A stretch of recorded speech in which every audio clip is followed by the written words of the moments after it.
2016년 어린이집 하원길에서 4살 어린이가 차량에 치인 후 응급처치가 지연돼 숨진 사건 기억하시나요? 이 같은 어린이 안전사고를 방지하기 위해 이제 새로운 법이 시행됩니다. 어린이 안전관리에 관한 법률, 약칭 어린이 안전법은 어린이의 생명과 신체에 대한 위험을 예방하고 어린이 안전을 확보하기 위한 사항을 규정하는 법으로 2020년 11월 27일부터 시행됩니다.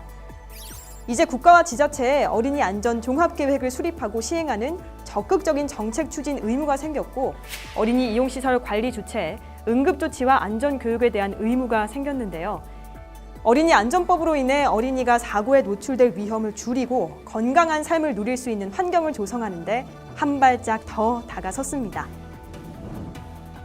어린이 이용시설 종사자분들이 꼭 알아두셔야 할 내용, 어린이 안전법이 시행되면서 어린이 이용시설 관리 주체 또는 종사자에게 안전사고가 발생했을 때 응급 및 안전 조치를 해야 하는 의무가 생겼습니다.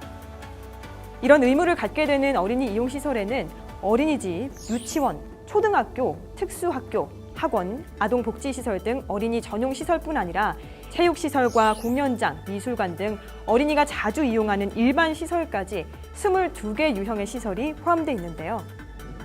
어린이 이용시설 관리 주체 또는 종사자는 어린이 응급 환자가 발생할 경우 즉시 응급의료기관 등에 신고하고 이송 및 그 밖에 필요한 조치를 해야 합니다.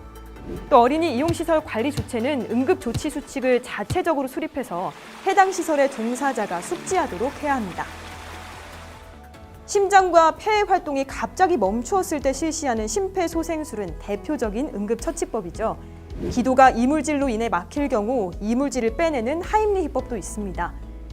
이 외에도 어린이 안전사고의 유형에는 타박상, 추락으로 인한 골절, 절단사고, 화상, 약물 및 세제 중독, 경련과 발작 등이 있는데요. 행정안전부가 제작한 어린이 이용시설 응급조치 수칙 가이드라인에는 유형별 응급조치 방법이 나와 있습니다. 시설에서는 이 가이드라인을 토대로 발생 빈도가 높은 응급 상황 등을 적절히 반영해 자체 응급수칙을 만드시기 바랍니다. 한편 어린이 이용시설 관리 주체 또는 종사자는 응급 상황은 아니지만 직무와 관련해 안전사고 위험을 알게 된 경우 지자체 신고 및 위험으로부터 어린이를 보호하는 조치를 해야 합니다. 이때 신고자는 공익신고자로 보호됩니다.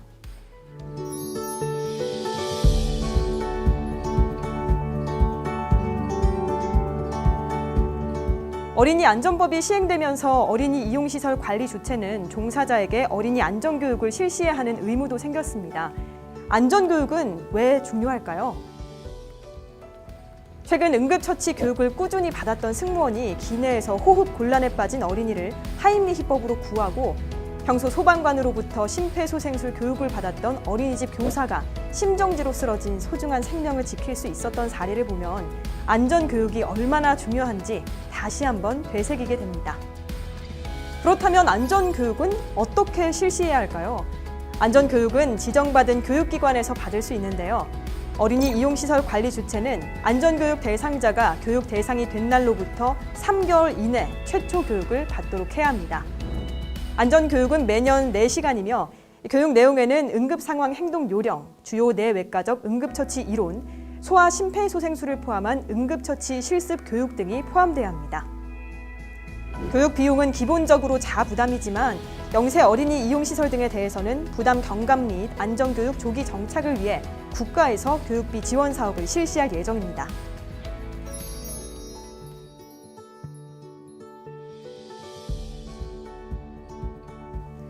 마지막으로 어린이 안전법에 관해 자주 묻는 질문들을 살펴볼까요? 첫째, 응급조치 수칙에는 어떤 내용이 들어가 있어야 하나요? 수칙에는 어린이 응급환자의 판별 방법, 어린이 응급환자의 이송 절차 등 필요한 조치의 방법 및 절차가 포함돼야 합니다. 행정안전부에서 제작한 어린이 이용시설 응급조치 수칙 가이드라인을 참고해서 시설의 실정에 맞는 응급조치 수칙을 제작하시면 됩니다. 둘째, 안전교육을 실시하는 지정받은 교육기관은 어떻게 확인할 수 있나요? 행정안전부는 전문 인력과 시설, 장비 등을 갖춘 기관을 안전교육 전문기관으로 지정하고 그 현황을 행정안전부 홈페이지에 게재할 예정입니다.